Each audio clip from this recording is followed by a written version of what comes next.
Nampaknya masih ada yang ngantuk. Karena salam itu doa, disunnahkan lebih dari satu kali. Maka kita ulangi sekali lagi ya. Assalamualaikum warahmatullahi wabarakatuh.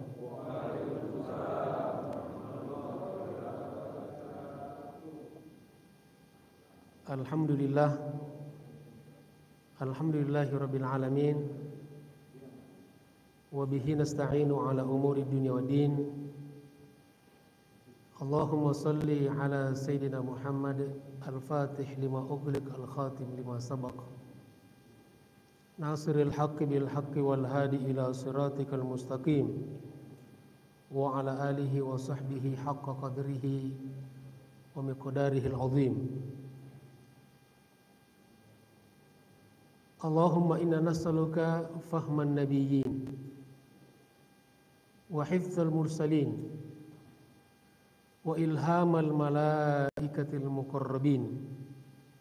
Allahumma aghnina bil ilm wa zayyinna bil hilm wa akrimna bit taqwa wa jammilna bil afiyah birahmatika ya arhamar rahimin. Subhanaka la ilma lana illa ma 'allamtana innaka antal alimul hakim. Allahumma 'allimna ma yanfa'una wanfa'na bima 'allamtana. Rabbana zidna ilman warzuqna fahma. Rabbi shrah li sadri wa yassir li amri wahlul 'uqdatam min lisani yafqahu qawli. Amma ba'd. Faqad qala Allah subhanahu wa ta'ala, a'udzu billahi minasyaitonir rajim. Kullu nafsin dha'iqatul maut. Wa qala aidan, qul innal mauta alladhi tafirruna min fa innahu mulaqikum. Wa qala Nabi sallallahu alaihi wasallam, akthiru min dzikri hadimil ladzat. Wa fi riwayatin, akthiru min dzikri hadimil ladzat. Sadaqallah wa sadaqa Rasulullah wa nahnu ala dzalika minasy syahidina wasyakirina walhamdulillahi rabbil alamin. Ma'asyiral muslimin wal muslimat rahimakumullah, bil khusus para asatid, para orang tua, segenap pengurus Masjid Al-Muhajirin, para jamaah sekalian, saudara-saudaraku, Bapak Ibu, termasuk yang ikut kajian ini secara online dimanapun Bapak Ibu berada. Insya Allah semua kita senantiasa dimuliakan dan dirahmati Allah Subhanahu wa ta'ala. Apa kabar semuanya? Alhamdulillah. Alhamdulillah, puji syukur kita panjatkan pada Allah Subhanahu wa ta'ala karena atas izinnya dan mudah-mudahan juga atas bimbingan dan keberkahannya, pada kesempatan ini kita bisa hadir di tempat ini. Jangan lupa kita niatkan untuk i'tikaf setelah kita sholat subuh berjamaah. Kemudian juga kita niatkan untuk silaturahim. Yang kata Nabi, barang siapa yang mau dilapangkan rezekinya dan mau dipanjangkan umurnya, maka hendaklah dia senantiasa bersilaturahim. Man sarrahu ayyubu satalahu fi rizqihi wa yunsa'alahu fi atharihi falyasil rahim. Dan juga jangan lupa kita niatkan untuk belajar, untuk menuntut ilmu. Sekecil apapun ilmu yang kita dapatkan, yang kita pelajari itu. Karena Nabi kita Muhammad SAW bersabda, man kharaja fi talabil ilmi fahuwa fi sabilillahi hatta yarji'. Barang siapa yang keluar, maksudnya keluar rumah, yang pergi untuk mencari ilmu, untuk belajar, maka dia berada di jalan Allah sampai pulang, sampai kembali. Karena itu Bapak Ibu, kalau kita mau selalu di jalan Allah, jangan pulang-pulang ya. Ya terus mau di mana kalau nggak pulang? Tapi kalaupun kita pulang, insya Allah kata ulama, intiqalun min ibadatin ila ibadah. Orang beriman itu kegiatannya, aktivitasnya adalah berpindah dari satu ibadah kepada ibadah yang lain, dari satu amal soleh kepada amal soleh yang lain. Begitulah aktivitas kita selama hidup di dunia ini sampai pada akhirnya kita dipanggil menghadap Allah Subhanahu wa ta'ala. Mudah-mudahan kita semuanya pada saatnya nanti kita diwafatkan oleh Allah dalam keadaan husnul khotimah. Amin ya rabbal alamin. Ma'asyiral muslimin wal muslimat, saudara-saudaraku yang saya hormati dan saya cintai karena Allah Subhanahu wa ta'ala. Kajian kita pada kesempatan ini insya Allah kita akan membahas, dan ini sudah diumumkan ya, sebuah kitab yang ditulis oleh Muhammad ibni Ahmad Al-Qurtubi, wafat 671 Hijriah. Namanya lebih dikenal dengan kitab At-Tadhkirah. Kalau lengkapnya At-Tadhkirah bi ahwalil mauta wa umuril akhirah. Kitab yang fokus membahas hal-hal yang berkaitan dengan kondisi-kondisi orang-orang yang sudah wafat dan hal-hal yang berkaitan dengan hari akhirat. Ini namanya dikenal dengan kitab At-Tadhkirah. Di kalangan dunia keulamaan, kalau kita belajar ilmu Islam, kalau kita mau berbicara tentang masalah kematian, masalah alam kubur, alam akhirat, kalau tidak membaca atau belum membaca kitab ini, rasa-rasanya kayak belum lengkap. Ya, namanya apa? Kitab At-Tadhkirah. Nah kemudian kitab ini cukup panjang, maka datanglah seorang ulama besar juga yang bernama Abdul Wahhab Ibnu Ahmad Asy-Sya'rani atau Asy-Sya'rawi. Di satu nisbah kepada satu daerah di Mesir namanya Sya'rah. Ada juga ulama kontemporer yang belum lama wafat, namanya Mutawalli Sya'rawi. Itu berasal dari daerah itu. Nah, kemudian Asy-Sya'rawi ini atau Sya'rani ini meringkas kitab ini. Maka judulnya cuma ditambah Mukhtasar. Apa? Mukhtasar At-Tadhkirah atau Mukhtasar Tadhkiratil Qurtubi.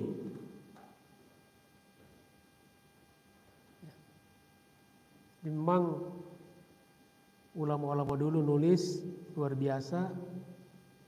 Tidak ada perpustakaan lengkap, tapi nulis seperti air, meninggalkan karya-karya hebat. Ulama-ulama yang datang berikutnya yang paling mensyarah, memberikan penjelasan atau mengikhtisar, meringkas atau mentalkhis. Ya. Nah, jamaah sekalian dirahmati Allah Subhanahu wa taala, Saudara-saudaraku yang saya cintai dan saya hormati karena Allah Subhanahu wa taala, salah satu sunnah ajaran baginda Rasulullah sallallahu alaihi wasallam yang sudah lama kita tinggalkan atau banyak dilupakan orang, yaitu ingat mati. Atau lebih tepatnya banyak ingat mati. Ya. Karena urusan dunia membuat kita lalai, seakan-akan kita tidak akan mati. Apalagi kalau lagi sehat, lagi bugar, lagi banyak duit, lagi punya jabatan, itu seakan-akan tidak akan mati. Maka lupa kepada kematian, lupa kepada akhirat. Padahal baginda Rasulullah sallallahu alaihi wasallam jelas petunjuknya, perintah dari beliau dalam sebuah hadis riwayat Bukhari Muslim. Kata beliau, "Aktsiru min dzikri hadhimil ladzat." Hadim, satu riwayat hadim. Perbanyaklah atau sering-seringlah mengingat sang penghancur kelezatan dunia, yakni al-maut. Jadi Nabi mengistilahkan kematian dengan sang penghancur kelezatan dunia. Kenapa? Karena kalau kematian telah datang kepada seseorang, maka seluruh kenikmatan dan kelezatan dunia yang dimilikinya, harta kekayaan, pangkat dan jabatan, kekuasaan, popularitas dan sebagainya, selesai. Selama tinggal semuanya. Maka Nabi SAW mengingatkan kepada kita, aktsiru, perbanyaklah, sering-seringlah mengingat sang penghancur kelezatan dunia, yakni al-maut. Lalu suatu ketika ada seorang sahabat bertanya kepada baginda Rasulullah sallallahu alaihi wasallam, "Ya Rasulullah, ayyul mu'minina akyas?" Situ ada dua redaksi, ada akyas, ada akyas. Siapakah orang beriman yang paling cerdas, ya Rasulullah? Kalau kita jawab, siapa orang cerdas itu? Ya. Kalau jawaban Rasulullah, kata beliau, aktsaruhum lil mauti dzikran. Orang yang paling cerdas itu, kata Nabi, adalah orang yang paling banyak ingat mati. Wa ahsanuhum lima ba'dahu isti'dadan. Karena dia cerdas, maka dia memanfaatkan hidupnya untuk menanam untuk akhirat. Maka dia memperbanyak bekal. Karena dia tahu dunia hanyalah tempat mampir, singkat sekali kita di dunia ini. Kata Nabi juga dibocorkan kepada kita, jatah waktunya bainas sittina was sab'in, rata-rata antara 60 sampai 70 tahun, rata-rata. Dan ekstrimnya kita sebetulnya di dunia ini adalah ngantri mati. Tidak ada kepastian di hidup ini yang lebih pasti daripada kematian. Pokoknya selama dia hidup pasti mati. Makanya Allah Subhanahu wa taala tegaskan, kullu nafsin dha'iqatul maut. Setiap yang bernyawa pasti akan merasakan mati. Jadi di situ redaksinya bukan sekedar mengalami kematian, tapi merasakan dha'iqah. ada dzauknya. Dan mati itu sakit. Bahkan baginda Rasulullah SAW pun merasakan saat-saat sakaratul maut. Menjelang kematiannya, beliau mengatakan, berpesan, ya, berkata kepada anaknya, tidak ada lagi saat-saat yang lebih menyakitkan bagi ayahanda seperti saat-saat ini. Makanya Nabi ajarkan kita sebuah doa, Allahumma hawwin alaina fi sakaratil maut. Ya Allah, hawwin alaina, ringankan bagi kami, ringankan atas kami melalui saat-saat sakaratul maut. Ya, mudah-mudahan Allah ringankan kita ketika kita melalui saat-saat sakaratul maut. Dan ini pasti, ya, pasti tidak akan pernah meleset.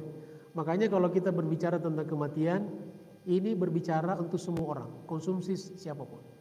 Kalau berbicara tentang tema tertentu mungkin ini belum pas, ini belum cukup waktu, ini belum cukup umur. Tapi kalau yang namanya kematian, semua umur siapapun cocok dengan tema ini.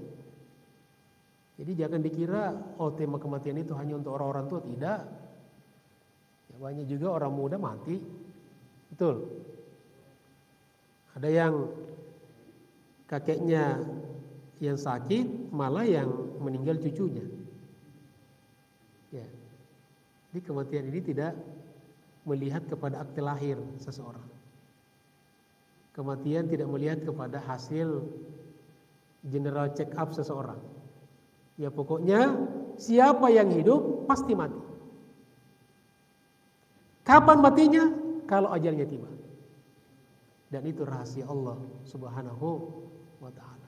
Maka orang cerdas kata Nabi adalah orang yang memperbaiki bekalnya untuk menghadapi pasca kematian.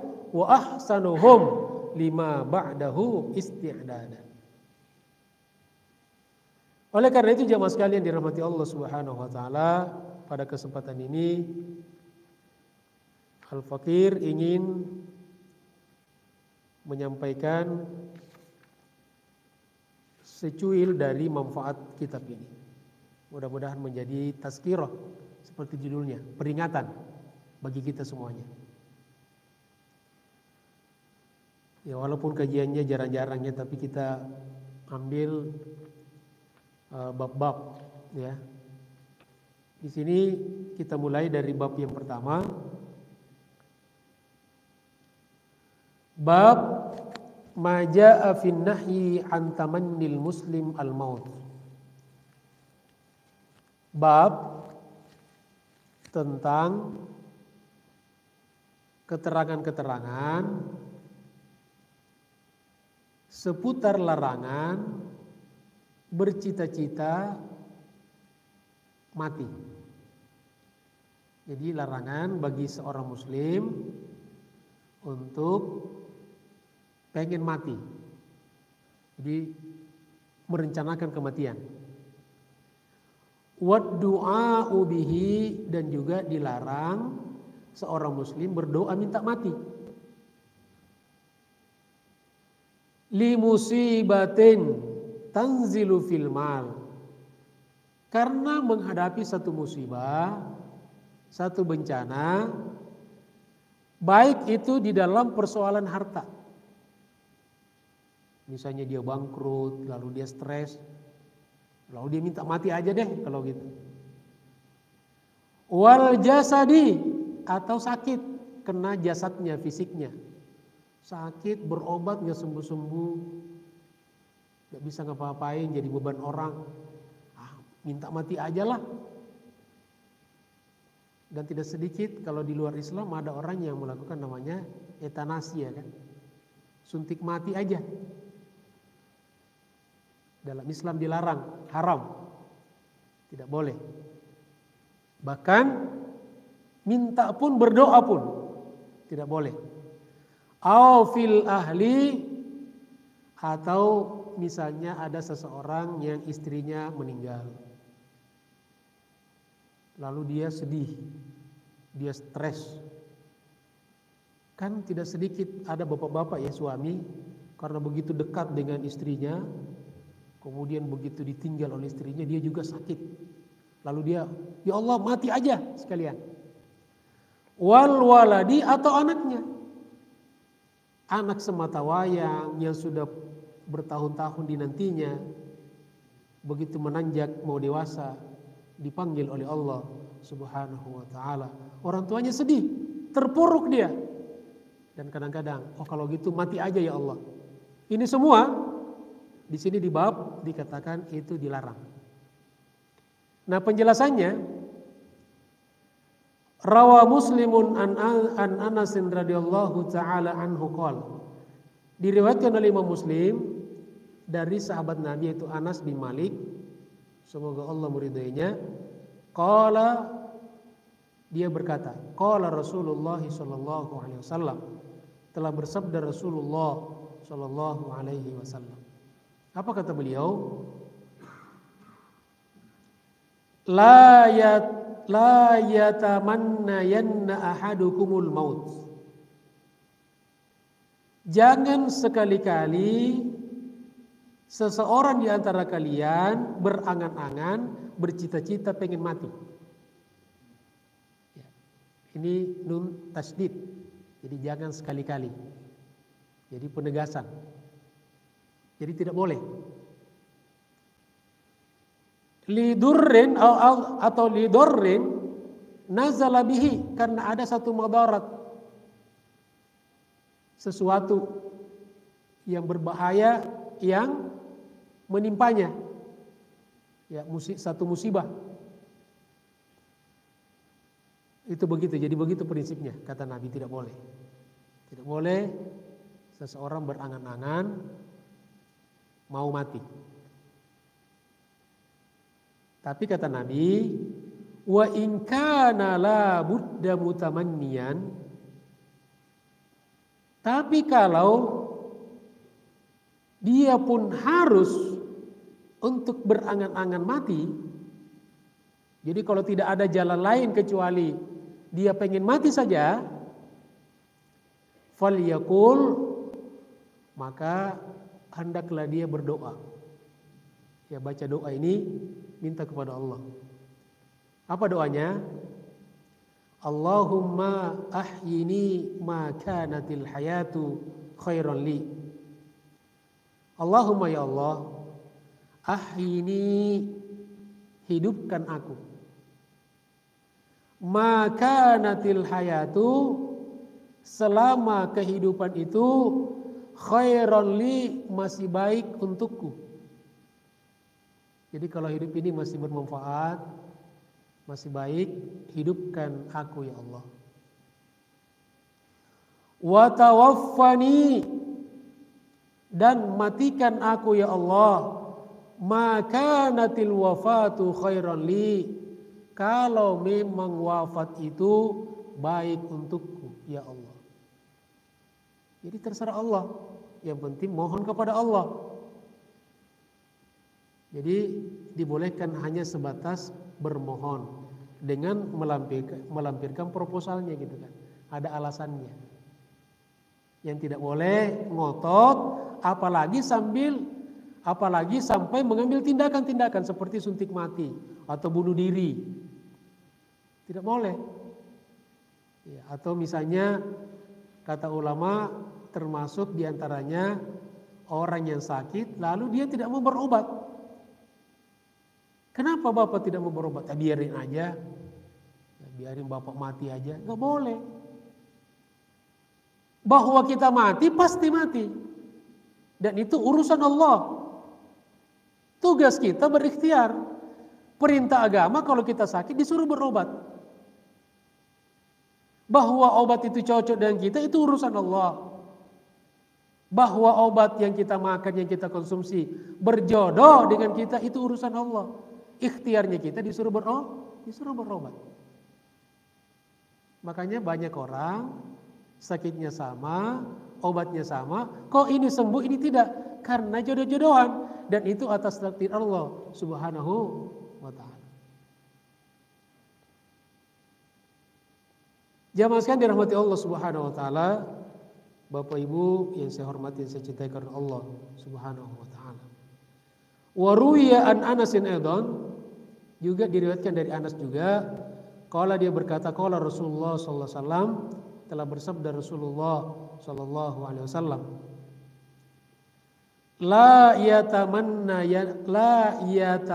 yanna ahadukumul maut. Jangan sekali-kali salah seorang di antara kalian berangan-angan, bercita-cita mau mati. Kenapa? Imma muhsinan fala'allahu ayyasdada khairan. Bisa jadi, kenapa dilarang? Karena bisa jadi kalau dia orang baik, maka mudah-mudahan bertambah kebaikannya. Wa imma musian, kalau dia orang yang bersalah, fala'allahu ayyasta'tib, mudah-mudahan dia bisa bertobat. Kan begitu. Ya, semua jalannya sudah jelas. Ya, agama ini rinci semuanya, jelas. Ya, gamblang. Alhamdulillah.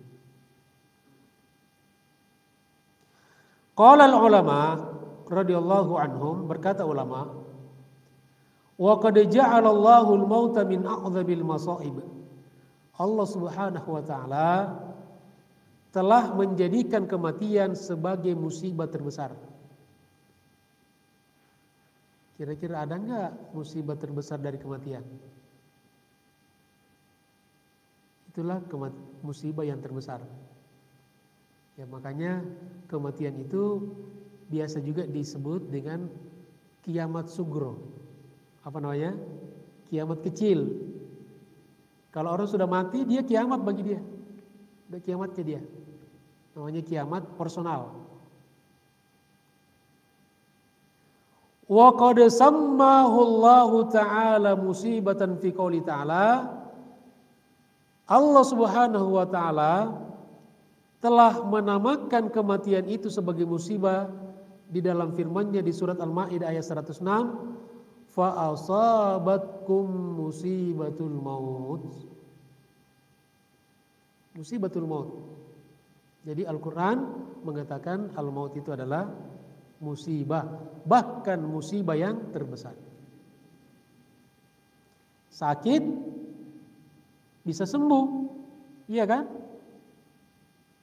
Rugi, musibah, bisa kita usaha lagi.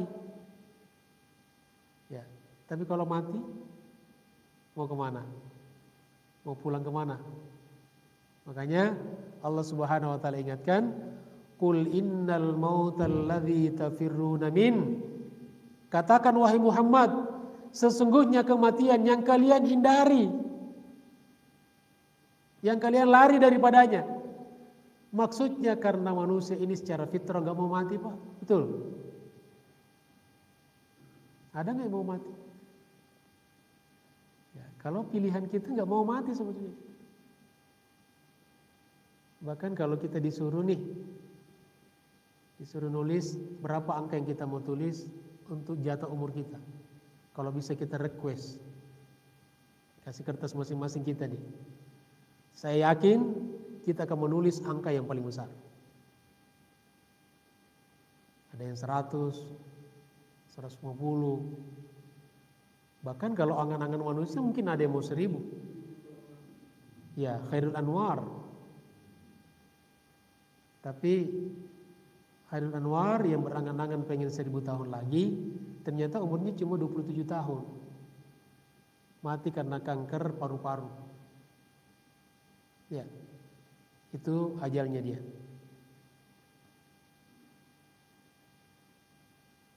Wa dzalika li'annahu tubaddilu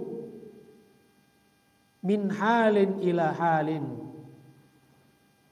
Kenapa dinamakan kematian adalah musibah yang paling besar? Karena bisa mengganti satu suasana kepada suasana yang lain. Dari keadaan hidup menjadi mati. Dan tadinya seseorang tinggal di rumah, Ketika mati besoknya sudah di alam kubur. Siapa yang merubah itu? Gara-gara apa merubah itu? Gara-gara musibah kematian. Wantiqalun min darin ila dar, bahkan perpindahan dari satu kehidupan kepada kehidupan yang lain. Kita dari kehidupan alam arwah atau alam ruh kemudian masuk alam rahim. Ya. Kemudian masuk alam dunia. Kemudian masuk alam kubur. Dan akhirnya sampai di alam akhirat. Akhirat artinya terakhir. Itulah tujuan. Akhir kita semuanya ke sana. Nah, kita lewat nih. Jadi dari alam arwah ya, pada usia kita 4 bulan kurang lebih. Ya, jadi jauh sebelum jasad kita diciptakan oleh Allah, Allah sudah ciptakan yang namanya ruh. Dan semua ruh ketika diciptakan oleh Allah sudah MOU dengan Allah. Alastu bi rabbikum qalu bala syahidina. Jadi itu dialog Allah dengan roh kita sebelum dipertemukan dengan jasad. Lalu di dalam kandungan ibu kita kurang lebih 9 bulan, ketika berusia kurang lebih 4 bulan sudah ditiupkan roh, lalu lahir ke dunia antara 60 sampai 70 tahun, kemudian berpindah ke alam barzakh, ke alam kubur. Ya, di sana berapa lama kita di alam kubur beda-beda. Kalau Nabi Adam sudah lama sekali ya. Nabi Ibrahim ke Nabi kita Muhammad SAW ada 30 generasi. Ya. Ada yang nanya, Ustadz, kira-kira saya kalau mati berapa hari di alam kubur? Saya bilang tergantung. Loh, maksudnya tergantung gimana Ustadz? Saya bilang tergantung hari kiamat. Kalau Bapak mati hari ini, kemudian lusa hari kiamat, berarti Bapak cuma 2 hari di alam kubur. Terus kalau saya mati Ustadz, terus tidak hari kiamat, ya nunggu aja di alam kubur. Kan begitu. Makanya beda-beda.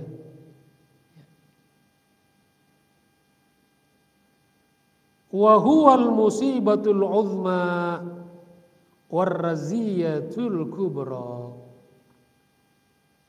Beliau kematian ini merupakan musibah yang besar dan musibah yang paling terbesar dalam kehidupan manusia. Ini menghancurkan kelezatan dunia, tapi sayangnya banyak orang lalai. Banyak orang lupa. Ya. Jadi kita ingat sunnah-sunnah yang lain, tapi ini sunnah yang banyak dilupakan orang. Ingat mati. Nah, kemudian jadi kata beliau, kematian ini musibah ya. Wa a'dhamu minhul ghaflatu an. Tapi ada musibah lebih besar daripada kematian itu, yaitu lalai ingat mati. Ya, itu musibah lebih besar daripada mati itu sendiri. Seperti orang sekarang kebanyakan. Ya, sehingga seakan-akan gak mau mati, menghalalkan segala cara, ngomong tidak mikir-mikir, nyakitin orang, zolim. Iya kan?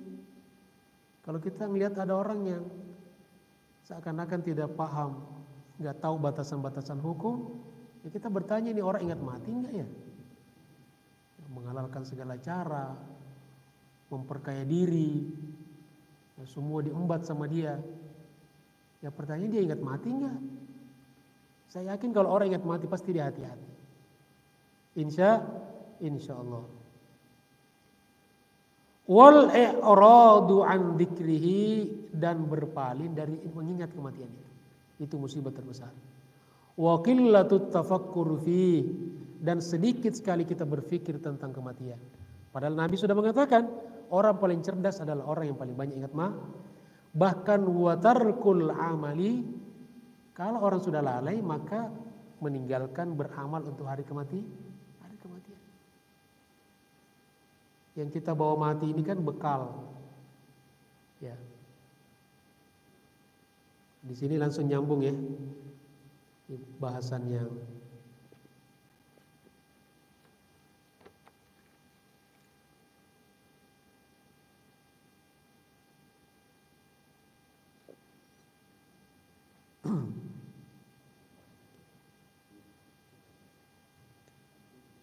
Rawa Muslimun marfu'an.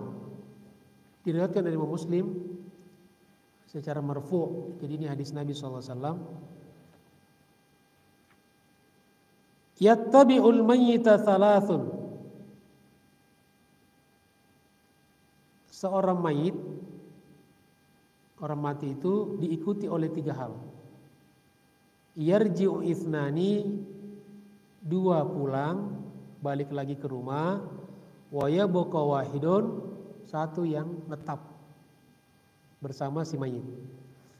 Yattabi'uhu, yang ikut sama dia, ahluhu, keluarganya, istri, suami, saudara, orang tua, anak, cucu, ikut tuh kuburan tuh kalau orang mati.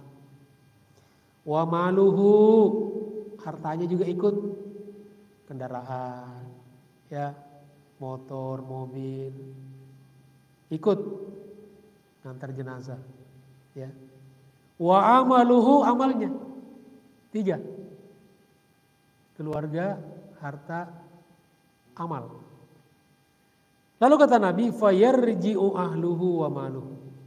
Ketika jenazah sudah dikebumikan, sudah dikuburkan, yarji'u ahluhu, maka keluarganya dan hartanya pulang lagi. Jadi meskipun ada orang ketika meninggal saudaranya, istrinya, suaminya, aku tidak rela, aku ingin ikut bersamamu. Bohong itu. Paling sampai peluk kuburannya kan. Oh, Papa, aku cinta padamu. Jangan tinggalkan aku, Papa, Mama. Gitu. Ya, tapi kalau udah sore, noleh ke kanan, loh udah gak ada orang nih. Udah gitu menjelang maghrib, kira-kira tinggal gak di kuburan itu? Saya yakin pulang dia. Ya, tinggal malam Jumat lagi kan, ya, pasti pulang. Ya, itulah manusia itu. Jadi keluarganya pulang, kendaraannya yang dia perjuangkan dulu, yang dia cari mengumpulkan harta untuk beli mobilnya yang mewah, sampai sering kagak sholat lagi, setelah dikuburkan, dibawa pulang nggak mobilnya? Pulang. Coba taruh di pekuburan itu, hilang. Tapi kata Nabi, wa yabqa amaluhu, dan yang tinggal bersama menemani si mayit adalah amalnya, ibadahnya, amal solehnya. Nah karena itu dari hadis ini pertanyaannya, kalau demikian kita hidup di dunia ini, yang perlu kita perbanyak dari 3 ini, keluarga, harta, atau amal? Mana yang paling bagus, yang paling harus kita perbanyak? Amal. Tapi tentu kita tidak dilarang memperbanyak keluarga. Tidak dilarang kita memperbanyak harta. Yang penting keluarga, harta itu bisa menjadi amal. Ya. Jadi harta kita, gak apa-apa kita kaya, boleh. Sahabat Nabi banyak kaya. 8 orang yang dijamin masuk surga, 10 orang yang dijamin oleh Nabi masuk surga. Kata ulama 8 diantaranya orang-orang kaya hebat. Tapi kekayaannya jadi amal, jadi jariah, bermanfaat. Insya Allah. Nah di sini juga di antara yang bermanfaat bagi orang yang meninggal dunia, yang harus kita perbanyak. Ini juga sebuah hadis marfu pada Nabi SAW, diriwayatkan oleh Abu Nuaim dalam kitab Hilyatul Aulia jilid 2 halaman 354. Sabaun, ada 7 hal. Yujrillahu ta'ala ajrahum lil 'abdi ba'da mautihi wa huwa fi qabrihi. Allah Subhanahu wa taala akan mengalirkan pahalanya kepada hamba di alam kuburnya meskipun dia sudah wafat. 7 hal. Yang pertama, man 'allama ilman. Orang yang mengajarkan ilmu. Ini bagusnya guru-guru nih. Ilmu yang bermanfaat. Itu pahalanya selama ada orang yang mengamalkan ilmu yang diajarkannya, maka selama itu pula pahala kebaikannya mengalir kepada kuburannya. Makanya nasihat kiai saya dulu, apapun pekerjaanmu kelak, jangan lupa, jangan tinggalkan mengajar. Ya, jangan tinggalkan mengajar. Karena ini salah satu yang akan terus mengalir pahalanya selama ada orang yang mengamalkan, yang memanfaatkan ilmu yang kita ajarkan. Alhamdulillah, pertama guru. Yang kedua, au ajra nahran, orang yang memperlancar aliran sungai. Jadi membuat sungai lancar, karena ini berkaitan dengan hajat hidup orang banyak. Jadi jangan justru bangun rumah di bantaran sungai, mempersempit sungai, buang sampah di sungai. Ini sebaliknya dosanya akan jadi dosa jariah dia.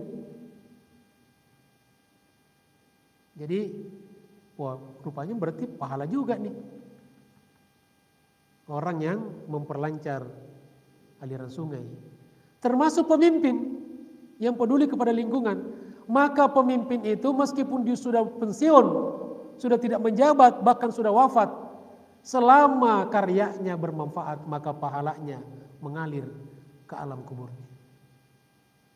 Yang ketiga, au hafara bi'ran, orang yang menggali sumur untuk dimanfaatkan orang banyak, sumber air. Makanya bahkan ada satu riwayat, ada seorang bertanya kepada Nabi, ayyus sadaqati afdal ya Rasulullah, apa sedekah yang paling afdal ya Rasulullah? Kata Nabi, sakyul ma, kasih minum orang. Ya, udah dapat minum belum? Ya, makanya sedekah yang paling bagus diminum, walaupun air bening ya. Saya dapat 2 ini, ya, tapi belum sempat minum. Alhamdulillah. Ya. Jadi ini selama sumur yang kita gali, yang kita biayai, yang gali di sini kan bukan harus yang kita gali sendiri. Kita biayai proyek pembangunan sumur di daerah-daerah yang membutuhkan sumur. Meskipun kita sudah wafat, pahala kebaikannya mengalir ke kubur kita. Insya Allah. Yang keempat, au gharasa nakhlan, atau orang yang menanam pohon korma. Ya. Makanya di hadis lain dikatakan, ini hadis-hadis juga hadis lingkungan ini. Islam itu ramah lingkungan. Jadi saya belum pernah menemukan hadis perintah menebang pohon. Kalaupun ada sangat sedikit untuk kepentingan tertentu. Tapi yang ada hadis-hadis untuk menanam pohon. Ya artinya kalau kita banyak nanam pasti kita bisa menebang. Tapi kalau kita menebang doang, nggak nanam, merusak lingkungan namanya. Gharasa nakhlan, orang yang menanam korma. Sampai kata Nabi di hadis lain, seandainya akan terjadi hari kiamat. Ya. Dan salah seorang di antara kalian di tangannya ada bibit pohon korma. Fal yughrisha, hendaklah dia tanam. Loh, buat apa? Kan sudah mau kiamat. Inilah cara berpikir Islam, jauh ke depan. Kenapa? Karena pohon-pohon yang kita nikmati sekarang itu ditanam orang-orang tua kita dahulu. Coba kalau tidak ada yang menanam dulu, malah kita bisa memetik sekarang. Begitu juga orang-orang dulu yang menanam kebaikan, maka hasilnya kita petik sekarang. Dan sebaliknya orang-orang terdahulu yang menanam bibit-bibit keburukan, maka generasi berikutnya pun akan memetik buah dari keburukan itu. Wa na'udzubillahi min dzalik. Ada yang pernah bertanya, Ustaz, kok pohon korma sih? Pertama, pada zaman Nabi pohon yang paling banyak pohon korma. Yang kedua, pohon korma ini simbol dari pohon yang tidak ada bagiannya yang tidak bermanfaat. Dari akar sampai daunnya, buahnya apalagi. Kira-kira kalau di kita pohon apa yang mirip dengan pohon korma ini? Kelapa. Makanya lambang pramuka tunas pohon kelapa. Diharapkan nanti pramuka itu seperti pohon kelapa. Pohon kelapa. Kelapa itu semua bermanfaat. Ya bahkan yang dulunya kita ada mitos-mitos berbahaya, diteliti justru bermanfaat, Pak. Santan itu bermanfaat.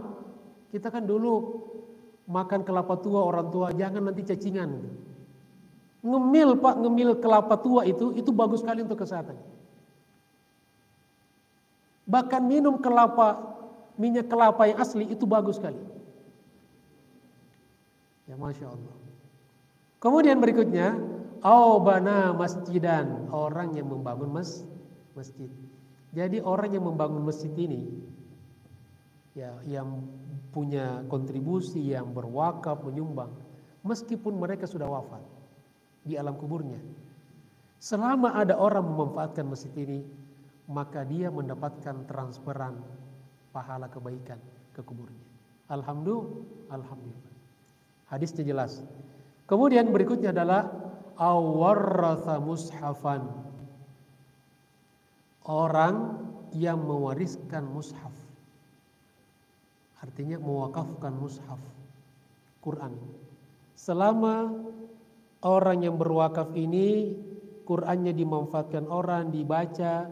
Gara-gara Quran ini ada orang yang menghafal satu ayat, menghafal satu surat, bahkan bisa menghafal satu Al-Quran, maka orang yang menyumbangkan ini pun mendapatkan pahalanya meskipun sudah meninggal dunia. Alhamdulillah. Maka banyak ada sebagai ulama mengatakan di sini dianalogikan, dikiaskan dengan seluruh buku-buku yang bermanfaat.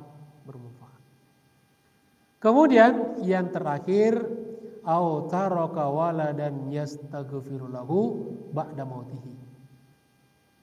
Yang akan mengalir pahalanya meskipun seseorang sudah wafat, yaitu orang yang meninggalkan anak yang selalu berdoa kepada Allah, mendoakan untuk maghfirah orang tua. Makanya anak itu adalah investasi. Maka semua terputus di hadis lain kecuali 3, salah satunya awaladin solihin yad'u lahum. Jadi meskipun kita sudah wafat, tapi kita meninggalkan anak yang soleh, anak yang selalu mendoakan kita, maka pahala karena kita meninggalkan anak soleh mengalir ke alam kubur kita. Alhamdulillah. Makanya kita ini tugas kita mendidik anak. Ustaz, saya nggak bisa ngajarin anak saya. Ya carikan sekolah yang bagus. carikan guru yang bagus. Ini sudah nggak bisa ngajar, nggak mau biayain sekolah, nggak mau cariin sekolah, terus mau diapakan anak kita? Maka banyak anak-anak jadi korban pergaulan. Nah ini nanti akan dipertanyakan di akhirat kelak oleh Allah Subhanahu wa Ta'ala. Bahkan sampai aurat anak kita tertutup atau kagak, kita sebagai orang tua di akhirat akan ditanya oleh Allah Subhanahu wa Ta'ala. Maka kitab ini sangat pas, namanya kitab At-Tadhkirah. Ya, untuk mengingatkan, peringatan buat kita. Mudah-mudahan bermanfaat.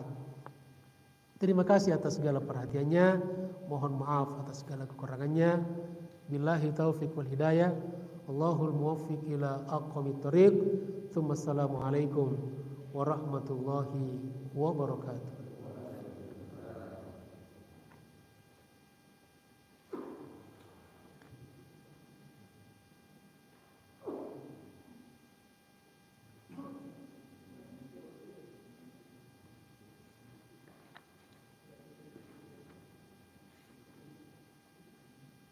Silakan kalau ada diskusi, silakan.